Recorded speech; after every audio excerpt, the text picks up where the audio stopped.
The church smelled of pine wood and fresh spring lilies, the kind Clara Jenkins had always loved.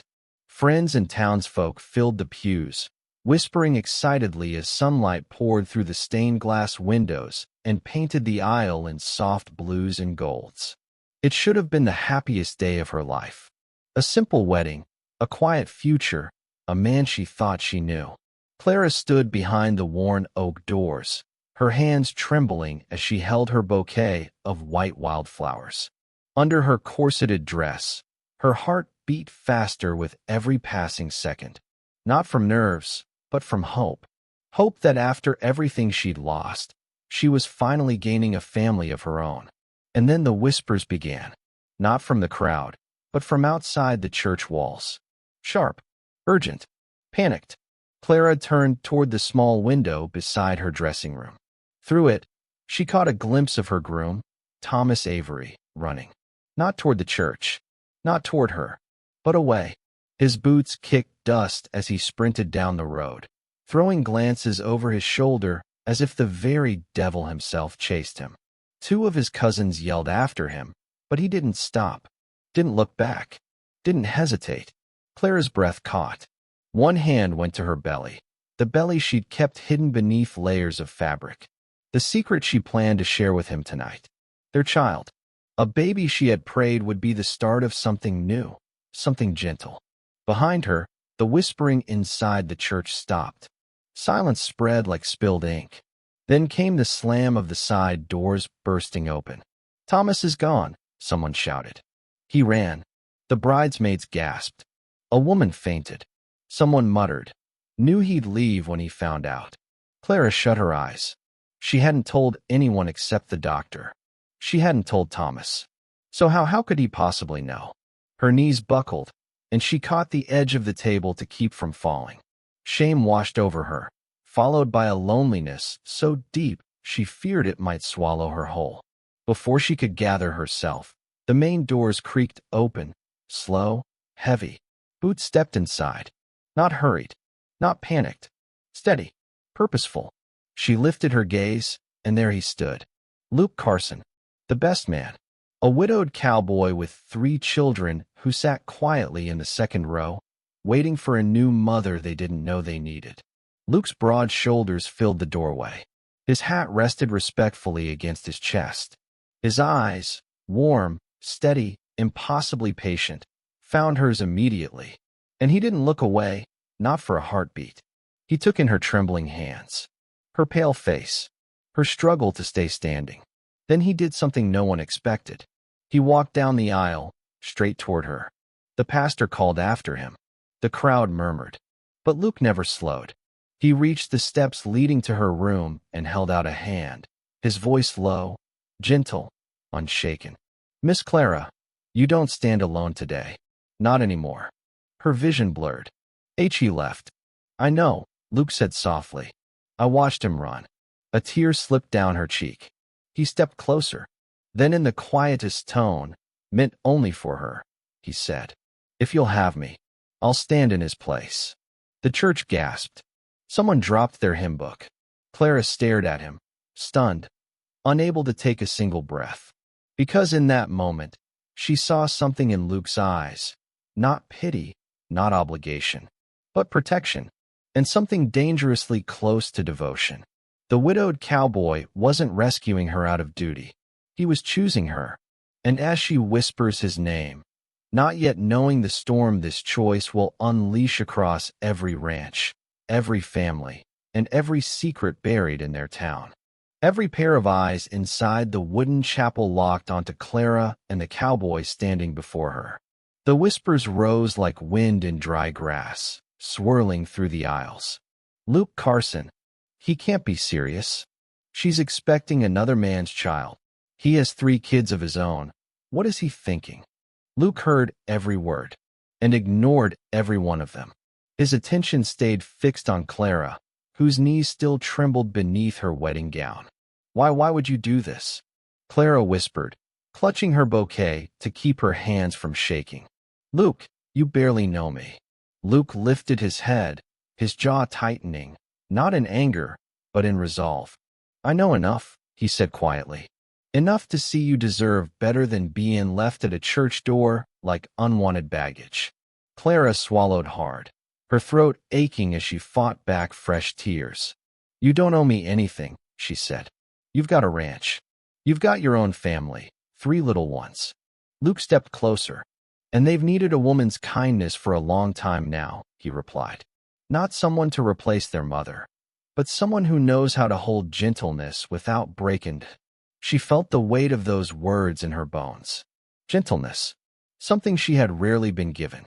Behind them, the pastor cleared his throat, half apologetic, half confused. Mr. Carson, I don't know that this is proper. The groom has fled. The ceremony can't simply continue with. Luke's voice cut through the hush. Pastor, you know my word. He placed his hat over his heart. If Clara agrees, I'll marry her today. Right now.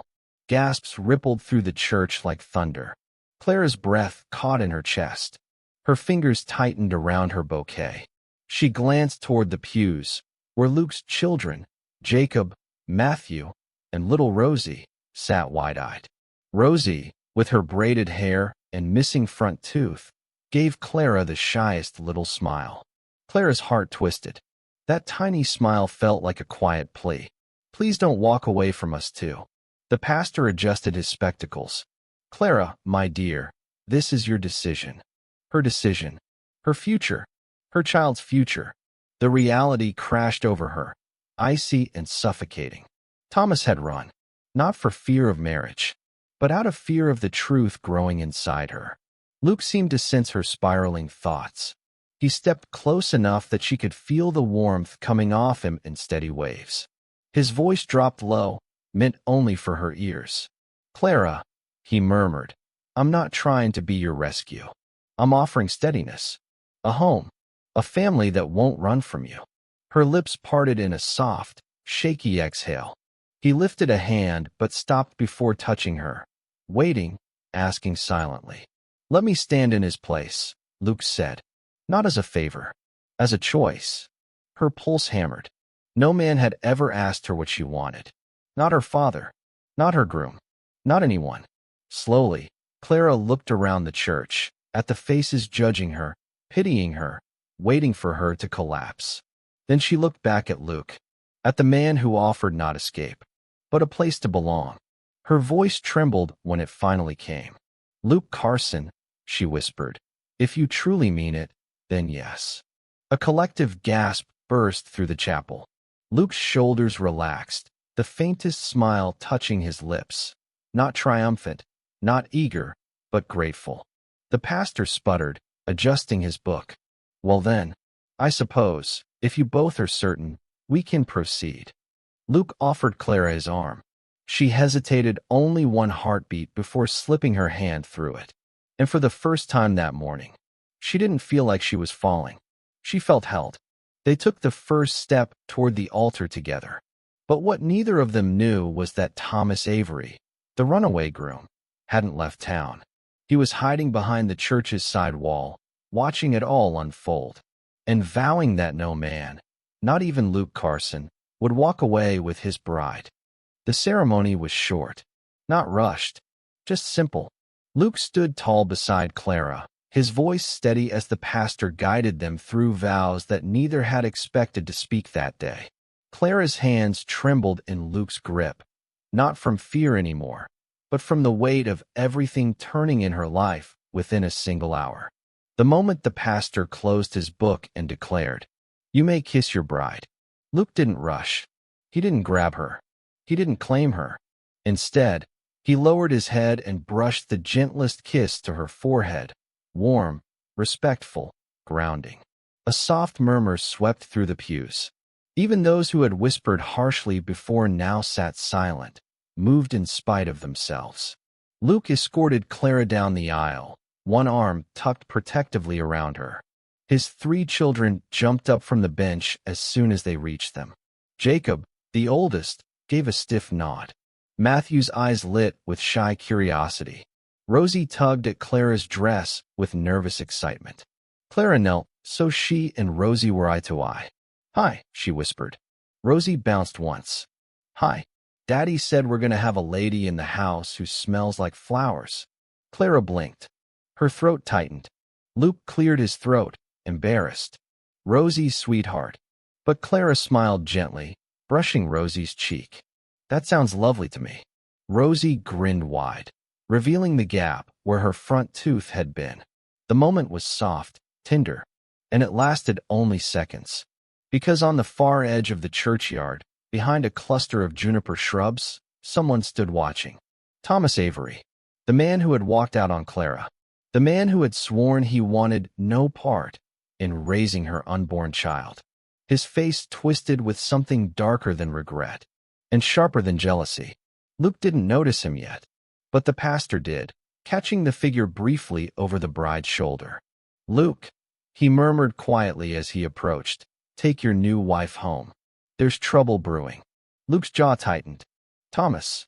The pastor gave a subtle nod. Clara paled, clutching the edge of her gown. Luke placed a steadying hand at the small of her back.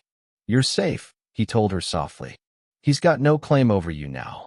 But even as he said it, he could feel the storm building behind them. Luke helped Clara into his wagon, not the polished one Thomas had ordered for the ceremony, but a sturdy, old ranch wagon with worn wooden sides. Clara eased onto the bench seat, feeling the day finally catch up to her. The exhaustion, the shock, the terror, the strange, unexpected comfort of Luke's nearness. He flicked the reins, guiding the horses down the dusty road, and the children clambered into the back, chattering quietly. For a long moment, neither he nor Clara spoke. The prairie wind cut across the open road, carrying scents of sage and sun-warmed earth. The silence felt thick, but not uncomfortable. Finally, Luke spoke. "I don't expect you to pretend," he said, eyes fixed ahead. "Not today. Not tomorrow. This happened faster, and any wedding has a right to." She stared at him, surprised by the honesty in his tone. I don't know what to feel," she admitted. "You ain't expected to," he replied. Another stretch of road passed under the wheels, creaking softly. Clara drew in a shaky breath. "Luke, you barely know me." At that, he did look at her, turning his head with that slow, thoughtful way he had. "I know a woman shouldn't be punished for carrying life," he said. "And I know you looked more alone at that altar than any soul ought to be." Her eyes burned. "Most men would have walked away too. I ain't most men." Her breath stilled. Not because he said it with pride, but because he said it with simple truth. When the wagon creaked over the ridge and Clara saw the ranch appear in the distance, her heart fluttered wildly. It was larger than she expected.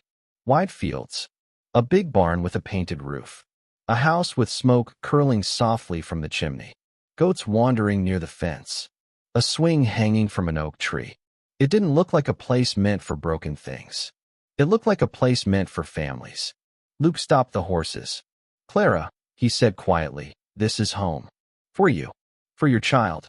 For as long as you choose." Her breath caught on the word. Home. No one had offered her that since she was a child. He hopped down and offered his hand to help her. She hesitated, not because she doubted him, but because accepting that hand meant accepting this life. Still trembling, she placed her fingers in his. Luke lifted her down gently, keeping her close just long enough to steady her feet. Then he stepped back. No pressure, no claim, just presence. The children ran past them toward the house. Rosie turned back, shouting, "Papa says you get the pretty room with the big window." Clara felt a laugh escape, small, fragile, but real. Luke's eyes softened. She was winning Rosie over already. But soft moments never last long in stories like this. Because as the sun dipped low and shadows stretched long over the ranch, a rider was approaching from the road. Fast, hard, determined. Luke's hand moved instinctively toward the holster at his hip. He saw the silhouette. He recognized the posture, the bitterness in the way the man rode. Thomas Avery had followed them. Luke's jaw tightened like stone. He stepped in front of Clara without hesitation. "Stay behind me," he said, voice low, protective, unshakable. Clara's pulse surged. Her past was coming for her. And she prayed Luke Carson truly was the kind of man who didn't run. Thomas pulled his horse to a hard stop a few yards from the ranch gate, dust swirling around him in a thick, angry cloud. Clara felt her stomach clench as she stepped instinctively closer to Luke, her fingers brushing his sleeve before she caught herself. Thomas's gaze snapped to the touch, his expression twisting. "So this is where you ran to," he spat. "Barely an hour after our wedding was supposed to start. You're already clinging to another man?" Luke didn't flinch, didn't move, didn't give Thomas the satisfaction of rising to the bait. His voice stayed level as stone. "She didn't run. I brought her here." Thomas barked a humorless laugh. "Is that how you see it? You think you've saved her?" "Clara belongs to me." "No," Clara whispered, finding her courage. "You left me." Thomas leaned forward in the saddle, eyes flashing with ugly contempt. "Don't twist it. I did what any sensible man would do. You tricked me, Clara. You hid that you were." Luke stepped forward, placing himself between them so fully that Clara could no longer see Thomas's face. "You're done talking to her like that," Luke said quietly. "If you got something to say, you say it to me." Thomas's fists tightened around the reins. "This isn't your business." "It is now." The two men stared at each other, tension crackling in the cold evening air. Clara felt her breath hitch, her heart pounding so loud she could barely hear the distant calls of Luke's children from the porch. Thomas finally swung down from his horse, boots hitting the dirt with a thud. He stalked closer until he was just outside the fence, face red with fury. "You think you can just take another man's bride? Another man's property?" Clara flinched. Luke stilled. Then his voice dropped to a dangerous, deadly calm Clara had never heard from him before. "She is not property." Thomas sneered. "Maybe not to you. But I paid for the dress. I paid for the preacher. I arranged everything. She owes." Luke moved so fast Clara barely followed it. Suddenly, he was at the fence, hand gripping the top rail, leaning forward with a coiled, simmering thread in his eyes. "She owes you nothing. And you can turn your horse around and ride out the way you came." Thomas scoffed. "You're bold for a man with 3 little ones to look after." Luke's jaw twitched. "And that's exactly why I won't have you bring in your poison anywhere near this place."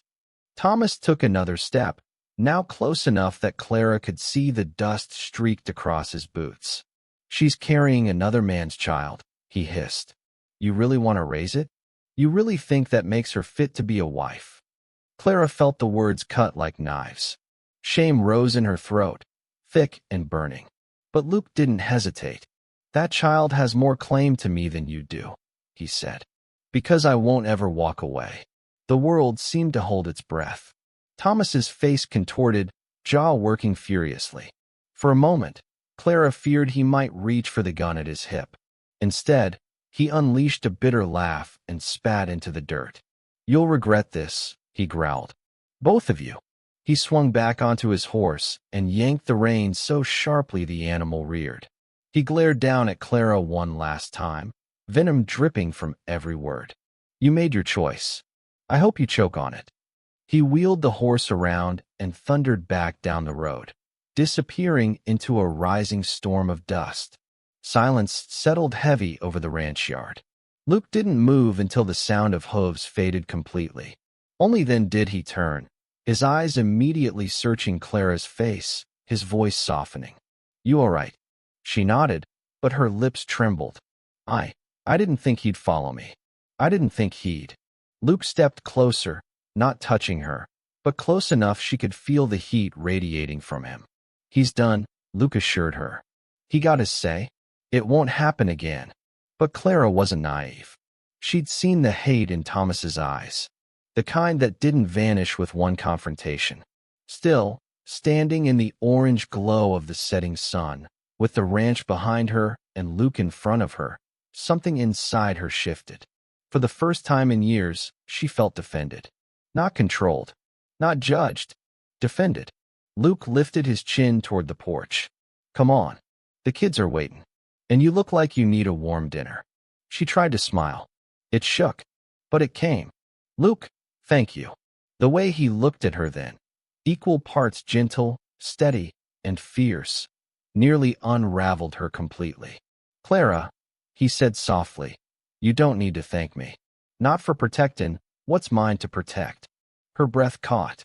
He realized what he'd said almost instantly, clearing his throat and looking away. "I mean, not mine. I mean, I gave my word to stand in his place, and—" She touched his arm, halting his fumbling. "I know what you meant," she whispered. Luke nodded once, the tension easing slightly from his shoulders. But neither of them noticed the dark shape watching from far down the road. Thomas had stopped at the bend, turned in his saddle, and stared back at the ranch with cold, simmering rage. He wasn't done. Not yet. Clara didn't sleep much that night. The Carson ranch was quiet, too quiet for a woman who had grown up in a house full of shouting and footsteps and slammed doors. Here, the silence felt strange, safe, unsettling in its gentleness. Luke had shown her to the guest room, though Rosie insisted on calling it the pretty room, and Clara sat for hours at the edge of the bed, staring out the window at the moonlit fields. Her mind kept replaying the confrontation in the yard. Thomas's voice, his threats, Luke stepping between them without hesitation. She pressed a hand to her belly, whispering softly into the darkness, "I'll keep you safe. I will." Somehow, a soft knock broke her thoughts. She rose and opened the door to find Rosie standing there in a nightdress too big for her, rubbing one eye with a small fist. "Miss Clara," she mumbled, "can I sleep with you? My room feels too big tonight." Clara hesitated. She didn't want to step out of place, but the little girl looked up with such fragile hope she couldn't say no. "Of course," Clara whispered. Rosie climbed onto the bed and curled up at Clara's side, her tiny head resting against Clara's arm. Within minutes, she was asleep, breathing slow and soft like a kitten. Clara lay back, staring at the ceiling, feeling something unexpected settle in her heart. Belonging. It came quietly, like the way Luke spoke, like the way Rosie smiled, like the way the ranch seemed to breathe around her, warm and alive. She didn't know how long she lay like that before she finally drifted into a restless sleep of her own.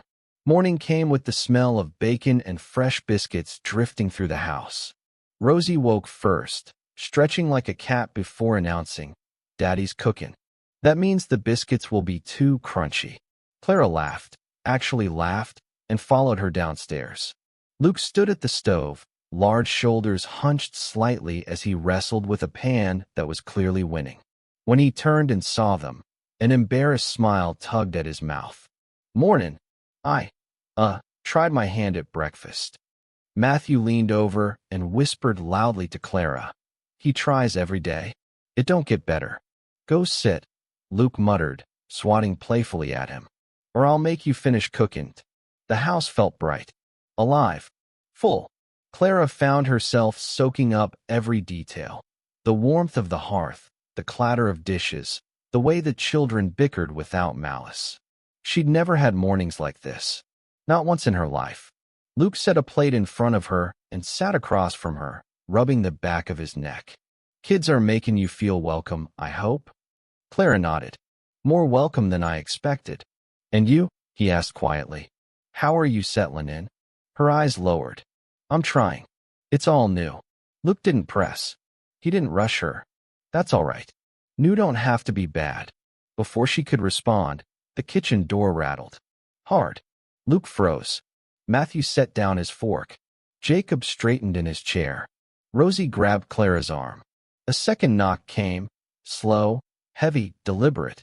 Luke stood, his hand drifting toward his holster. "Stay here," he said, voice low. Clara's heart pounded as he crossed the room. She rose without thinking, moving closer but stopping at the table's edge. Luke opened the door. A deputy stepped inside, hat in hand, face tight with worry. "Luke," he said, "we've got trouble." Luke's shoulders stiffened. "What kind?" "It's Thomas Avery." Clara's breath caught. The deputy continued. "He ain't left town like folks thought. He's been drinking mean, telling anyone who'll listen that he's coming back for what was stolen from him." Luke's jaw hardened. He said he wants Clara returned, the deputy added quietly, or he'll settle things his own way. The room fell silent. Cold. Still. Clara felt her blood run ice cold. She gripped the edge of the table to stop her hands from shaking. Luke stepped aside, placing himself between her and the doorway without even thinking. "Tell the sheriff," he said. "Clara isn't going anywhere. And if Thomas steps foot on my land again, I'll handle it." The deputy nodded grimly. "I figured you'd say that. Lock your gates. Keep her close." He tipped his hat to Clara respectfully, then left.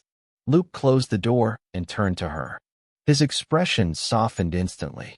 "Clara," he said quietly, "don't be afraid." But she was. Not of Thomas. Of losing the safety she'd just begun to feel. "Luke," she whispered, "I don't want to bring danger to your family. To your children." "You didn't bring it," he said, stepping closer. "He did. And I won't let him near you. Not now, not ever." His hand lifted, hesitated, then gently, softly, touched her arm. Her breath trembled. Luke swallowed, voice dropping low. "You're not alone anymore. Not while I'm here." The words wrapped around her like a blanket she'd never had before in her life. He wasn't just protecting her. He wasn't pitying her. He was choosing her. Outside, wind swept across the ranch fields, stirring dust and dry grass. Clara knew a storm was coming, but for the first time, she didn't fear weathering it. Not with Luke standing in her corner. Not with a family beginning to form around her like a shelter. And not with the tiny heartbeat inside her reminding her she had something precious worth fighting for. As Luke stood there, steady and unmovable as the mountains behind his ranch, Clara realized something she never expected to feel that morning at the altar. Hope. The rest of the day passed in a haze of unease. Luke insisted Clara stay close, inside the house, near the children, never alone. He didn't say it outright, but she could feel it in every glance he cast toward the windows, every time he paused to listen for distant hoofbeats. Thomas Avery had become a shadow over the ranch. Clara tried to help where she could, tidying dishes, folding blankets, sweeping dust, but Luke stopped her gently every time. "Don't you worry about chores today," he'd say. "You've had enough weight on your shoulders." She wasn't used to that. A man noticing. A man easing her burden instead of adding to it. By late afternoon, the wind picked up sharply, tossing leaves across the porch and making the shutters rattle. The sky had darkened with thick clouds, either a storm forming or the world holding its breath. Inside the kitchen, Clara sat with Rosie on her lap, helping her braid a bit of yarn into a tiny doll. The boys were on the floor near the hearth, whittling pieces of wood under Luke's careful eye. But his gaze kept drifting to the window, always watching, always waiting. When the knock came, it was soft, almost polite, but it still made Clara jump. Luke rose instantly, hands sliding to the revolver holstered at his hip. Jacob and Matthew scrambled behind him. Rosie grabbed Clara's dress so tightly the fabric bunched between her small fingers. Luke approached the door slowly, each step measured, shoulders tense enough to crack stone. He opened it a fraction, just enough to see. Standing on the porch was not Thomas Avery, but a woman, middle-aged, dusty from travel, eyes red and swollen, like she'd been crying for hours. "Mr. Carson?" she asked, voice trembling. Luke didn't lower his guard. "That's me." The woman wrung her hands. "My name is Marlene Avery. I'm Thomas's mother." Clara's stomach dropped. Rosie pressed closer. Marlene took a shaky breath. "Please, may I come in? I think there are things you need to know." Luke hesitated, then stepped aside just enough to let her through. Clara felt a twist of fear, old fear, familiar fear. That family had never brought her anything but pain. Marlene removed her hat, gaze falling immediately on Clara. Her eyes softened with something Clara had never seen from any member of the Avery household. Regret. Deep, genuine regret. "Clara," Marlene whispered. "I'm so sorry, child." Clara froze. Words like that from an Avery felt unreal. Luke guided the children to the other room. but Clara kept Rosie on her lap, as if anchoring herself. Marlene sat at the table, hands trembling. "I won't stay long," she said. "And I ain't here to defend my boy. Thomas, he's not well. Hasn't been for a long time. The drink ruined him. The anger keeps him that way." Clara swallowed, waiting.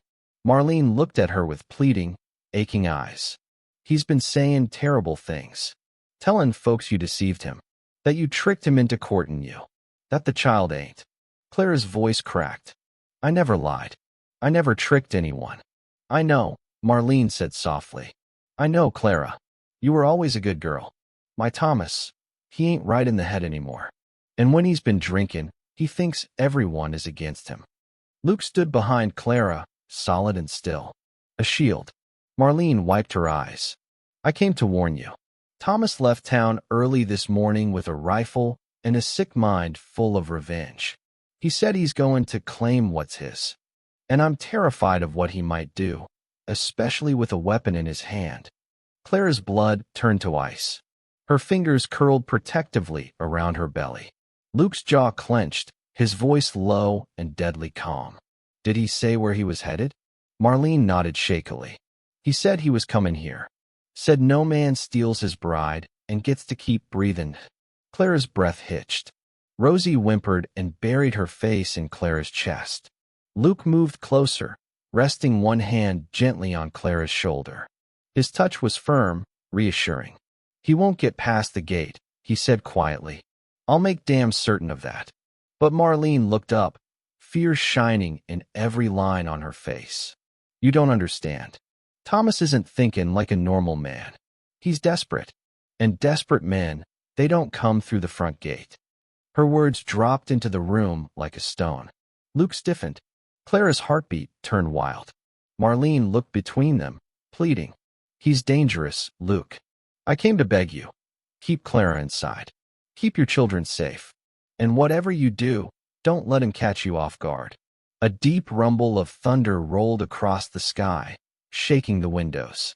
Marlene rose, backing toward the door. "I should go? If he finds out I warned you, I don't know what he'd do." Luke walked with her to the porch. Clara followed to the threshold, clutching Rosie. Marlene paused, her voice a whisper swallowed by the wind. "He blames her, and he blames you. He won't stop on his own." Luke's eyes hardened like steel. "Then I'll stop him." Marlene nodded once, tears slipping down her cheeks, then hurried down the steps into the storm-dark yard.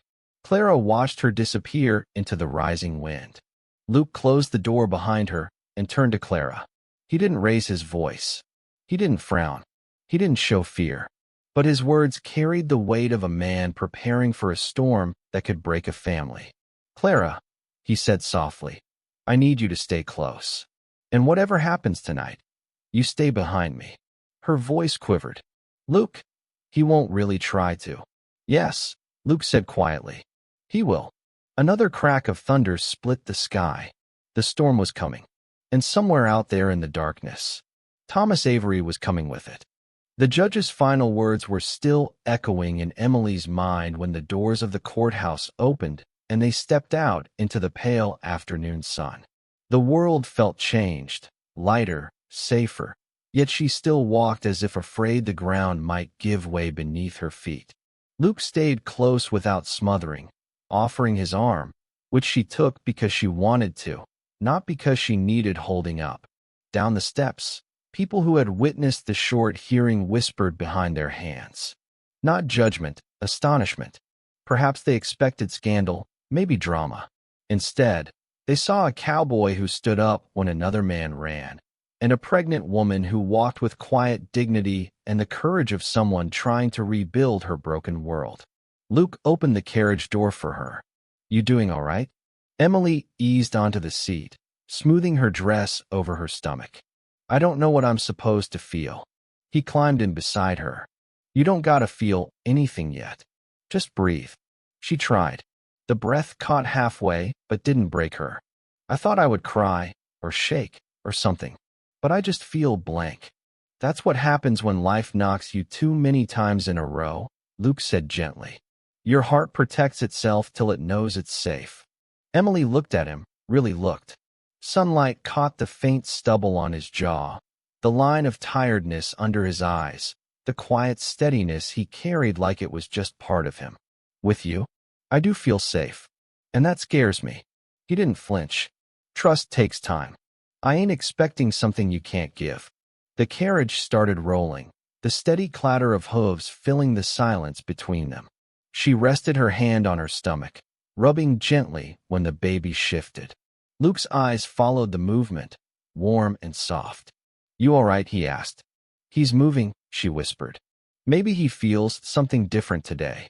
Maybe he knows things are looking up, Luke said, voice low. Babies are smarter than we think. The road stretched ahead, and the closer they got to the ranch, the more Emily's nerves tangled. The children, they had been kind, sweet even, but she worried. What if they saw her as an intruder? What if she couldn't be what they needed? Luke must have sensed her unease because he laid his hand lightly on the seat between them, palm open, not touching, just offering space. You ain't replacing anyone, Emily. My kids don't need a new mama. They just need someone gentle in the house again. Someone who don't mind their noise, their questions, their muddy boots. A small laugh escaped her. I grew up with 5 siblings. Mud and noise are practically a second language. He grinned. Then you'll fit just fine. When they reached the ranch, the door flew open before the horses even stopped. All 3 children spilled out, boots pounding across the yard. Sarah reached the carriage first.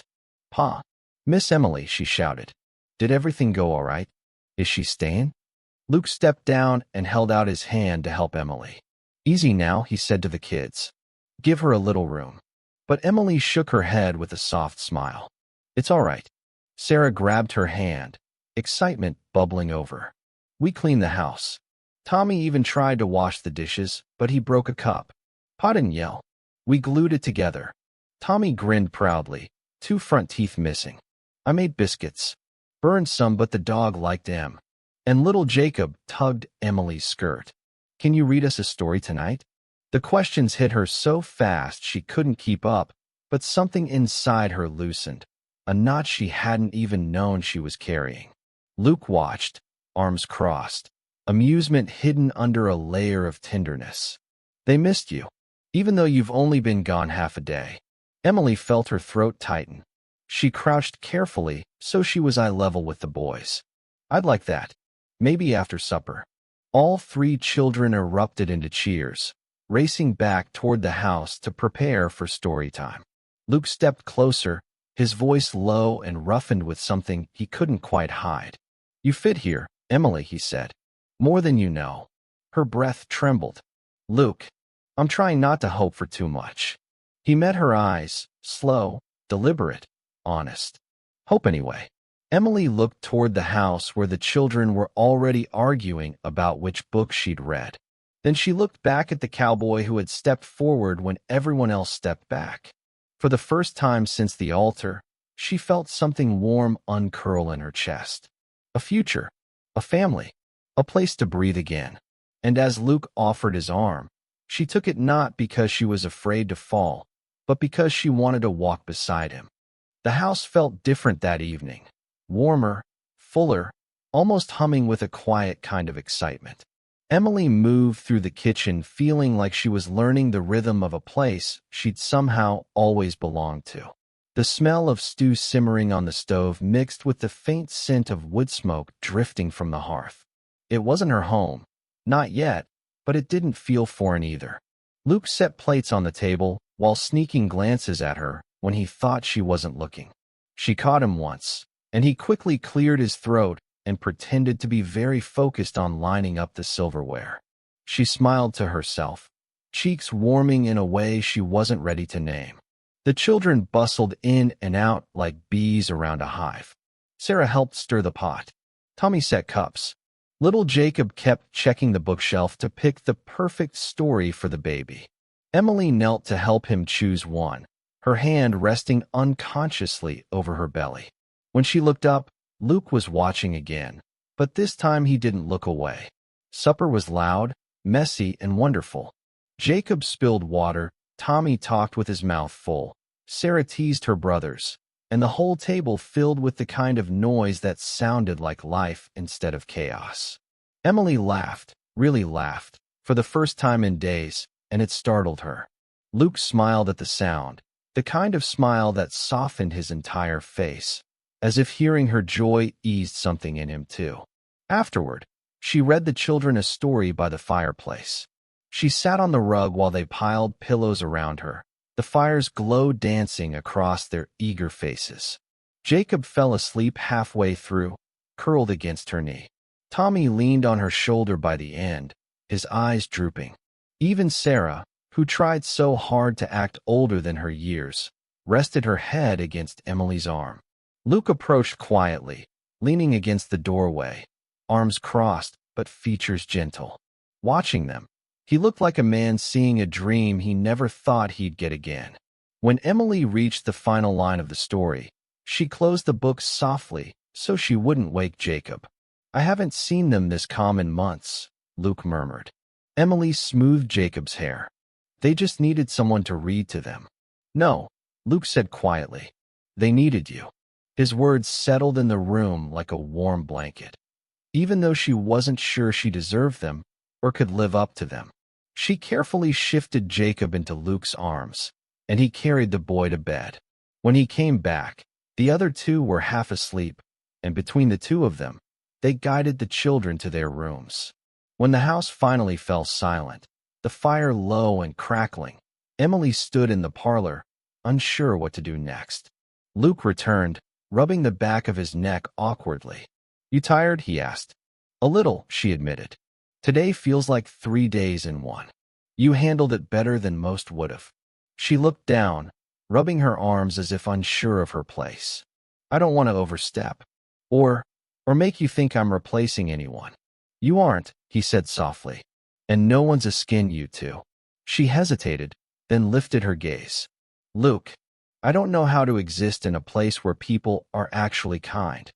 He stepped closer, not too close, but close enough that she felt the strength of his presence. "Then start slow," he said. "Let it feel strange. Let it feel good. Let yourself be wanted." Her breath caught. "Do you want me here?" His jaw tightened, like he was choosing his words carefully.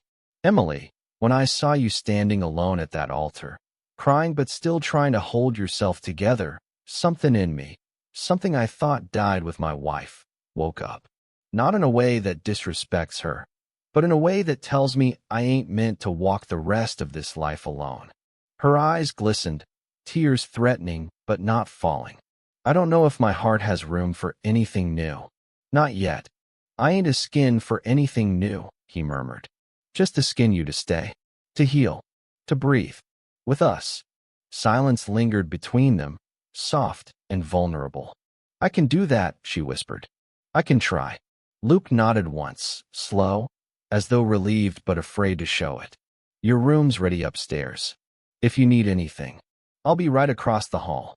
He turned to leave, but she reached out and lightly touched his sleeve. He froze.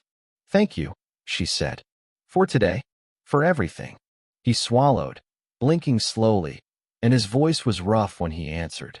Any man with eyes and a conscience would have done the same.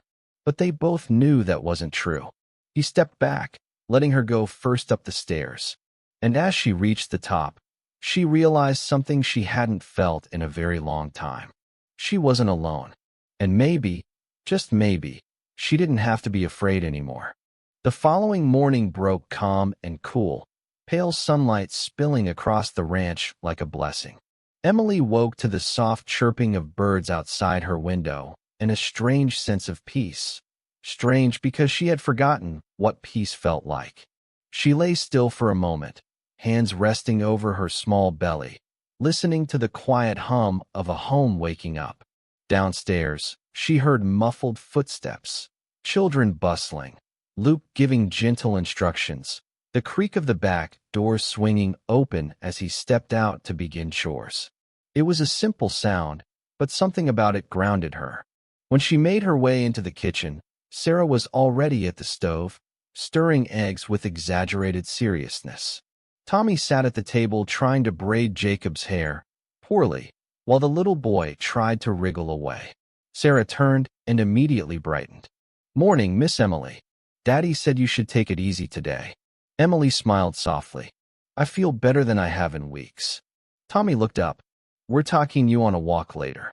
Daddy said fresh air helps the baby grow." Jacob piped up proudly. "And I'm going to pick flowers for your room." Emily's throat tightened. These children had so quickly accepted her, trusted her. It made something in her chest ache, the good kind of ache that came from being seen. They ate breakfast together, laughter bouncing around the table, the sound warm and alive. Luke walked in halfway through, brushing dust off his sleeves. When he saw Emily sitting between his children, smiling in a way he hadn't seen before, his steps slowed. "Morning," he murmured. She looked up at him, and in the soft light of the kitchen, something passed between them, gentle, tentative, unspoken.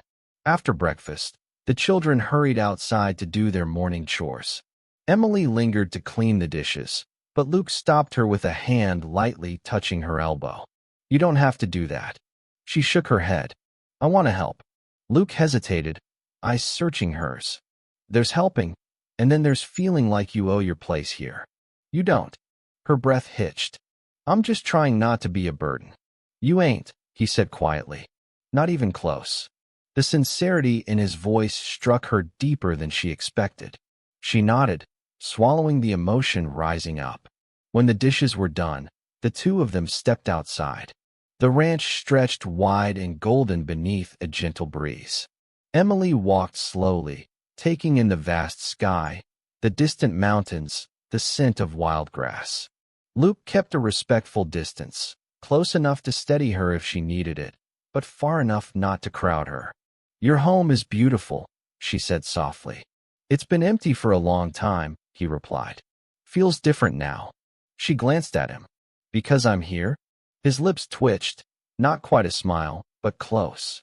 "Because the kids are laughing again. Because the house sounds alive." Emily lowered her gaze, touched in a way she wasn't prepared for. As they walked, they talked about his late wife, gently and only when he volunteered. About the day Tommy was born, how Sarah took her role as big sister too seriously, how Jacob once tried to bring a chicken inside because he thought it was cold and lonely. Emily laughed, truly laughed, and Luke looked at her like the sound was a gift. But the peace didn't last. A wagon approached from the main road, kicking up clouds of dust. Luke stiffened instantly, stepping slightly in front of Emily. She recognized the broad figure driving the wagon, even before he came fully into view. Richard, her former groom, the man who walked away from her at the altar, the man who knew she was carrying a child and still abandoned her. Her breath vanished. Her hands flew to her belly out of instinct. Richard pulled the wagon to a halt in front of them, his face twisted with a mix of self-righteous anger and unwanted regret. "I've come for her," he announced, climbing down. "She's my fiancée. My responsibility." Luke didn't move, didn't flinch. "You left her. Publicly. She's not yours to claim." Richard sneered. "She's carrying my child." Emily's stomach flipped, not because he said it, but because of the way he said it. Like the baby was property. Like she was property. Luke stepped forward, shoulders squared. "That child doesn't need a man who runs when things get hard." Richard's eyes narrowed. "She promised to marry me." "No," Luke said, voice low and steady. "You promised her. Then you broke it." Richard looked past Luke, eyes locking onto Emily. "You're coming with me. My family insists on it. They won't allow a scandal." She felt the tremble in her own hands. Memories of humiliation at the altar flooded back. The whispers, the stares, the shame. Luke saw her fear and moved subtly closer, not touching her, but shielding her completely. "You heard her," Luke said coldly. "She isn't going anywhere." Richard scoffed. "You think she belongs here? On a ranch? With a widower and 3 kids? She's fragile. She needs people who can take care of her." Luke's voice deepened. "That's exactly what she has." Richard stepped toward her. "Emily, come home." Something inside her snapped. She straightened her spine. "This is home." Richard blinked, stunned. "You cannot be serious." She's serious, Luke said, stepping forward with a warning in his voice. Richard pointed at Luke, furious. You're manipulating her. You just want a woman around to raise your brood. This time, Emily stepped forward before Luke could. You don't get to speak, she said quietly. Not after leaving me humiliated in front of everyone. Not after abandoning your child. Not after pretending my worth depended on what I could give you. Her voice didn't shake. Richard stared at her, realizing for the first time she wasn't the scared woman he left behind. Luke's chest lifted with something like pride. Richard's face hardened. You'll regret this, he spat. No, she said. I regret choosing you. Silence hung heavy. Finally, with a furious flick of the reins, Richard turned his wagon around and thundered back down the road. Emily's knees nearly buckled, and Luke was instantly beside her, hands hovering close but not touching unless she asked. You did good, he murmured. Real good. But Emily wasn't sure if she was strong or just exhausted. The moment Richard disappeared over the hill, she let out a shaky breath, and for the first time, she felt free. The sun dipped low behind the hills, washing the ranch in soft amber light, as though the whole world were exhaling with her. Emily stood on the back porch, hands resting over her belly, watching the shadows stretch across the yard. Everything felt quieter after Richard's departure, like the air itself had shifted. Inside, the children were getting ready for supper. She could hear Jacob humming off-key upstairs, Tommy arguing with Sarah over which spoon was luckier, and Luke giving gentle reminders that yes, hands must be washed before eating. Ordinary sounds, comforting sounds, sounds of a life she had never imagined for herself. But beneath that calm, her heart beat fast. The confrontation had shaken loose every buried fear, every wound that had been festering in silence. And now that the dust had settled, she no longer knew what Luke expected from her. What the children expected. What she expected. Luke stepped onto the porch quietly, as he always did, as though he didn't want to startle her. He stood beside her, hands resting on the railing, giving her space. You okay? He asked, voice deep, gentle. She let out a long breath. I don't know, she admitted. Today felt like a storm and a sunrise at the same time. Luke nodded. Storms do that. Shake everything loose so you can see what's left standing. She looked at him. And what's left standing? He turned, meeting her eyes. You. The simple word hit her harder than anything Richard had said. Emily blinked slowly, her throat tight. I've spent so long feeling weak. Then let me tell you something true, Luke said softly. I've seen weak, and you ain't it. Not even close. A gust of wind swept across the yard, stirring the hem of her dress. She swallowed, her voice barely above a whisper. I'm scared. Of Richard? Luke asked. She shook her head. No. Of belonging. Of letting myself feel safe here, and then losing it. Luke's jaw softened. Emily, you're not a guest.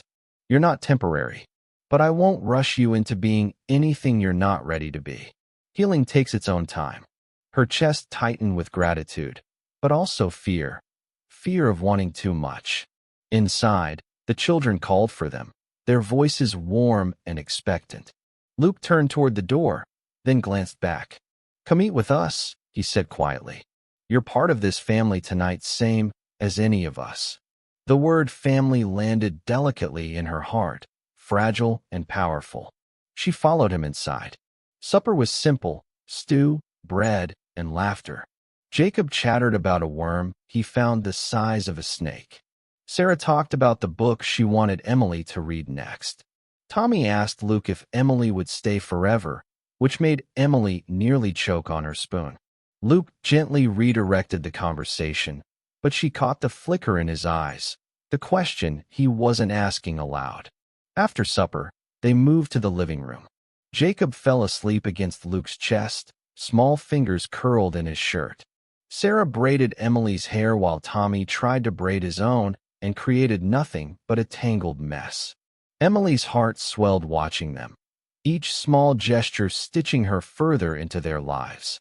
When the children were all finally tucked into bed, the house fell quiet again. Emily walked slowly to the parlor fireplace and sat near the fading embers. Luke joined her after a moment, sitting across from her, but leaning forward like he didn't want distance between them. "Emily," he began gently, "I know today was heavy, and I know you're carrying more than you say." She nodded. "I don't know how to start over." He studied her carefully. "You already started." She swallowed. "Luke, I don't want to be a burden. I don't want to replace anyone. And I don't know what happens now." His expression softened into something warm and aching. "Let me say this plain. You don't replace my wife. No one ever could. But a man's heart ain't a single room. It's a whole house.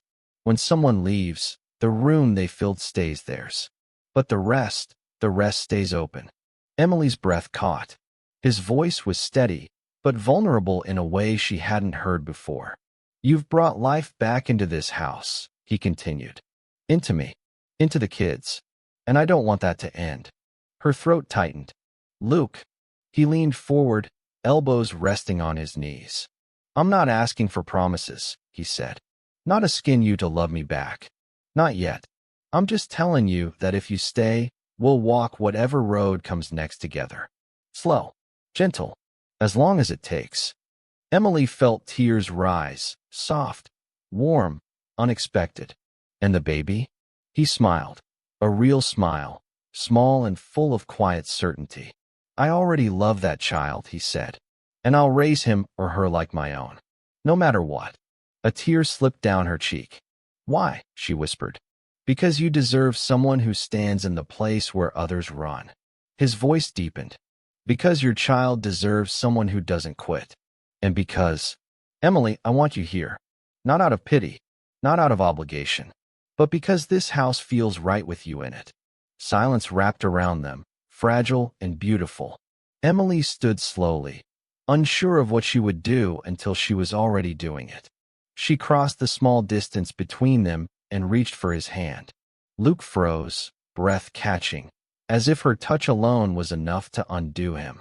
"Luke," she whispered, tears shining in her eyes. "I want to stay." His hand closed around hers, warm and steady. "Then stay." She exhaled, a trembling, freeing breath that felt like the first step into a new life. He lifted her hand, pressing it gently against his chest, right over his heartbeat. "You're safe here," he murmured. "With me. With the kids. Always." Emily didn't answer with words. She simply leaned into him, head resting against his shoulder, his arm coming around her with a quiet certainty that felt like home. The fire crackled softly beside them, the only witness as two hearts, both bruised, both healing, finally found a place to rest. And for the first time since her world had shattered at the altar, Emily felt something bloom deep inside her. Hope.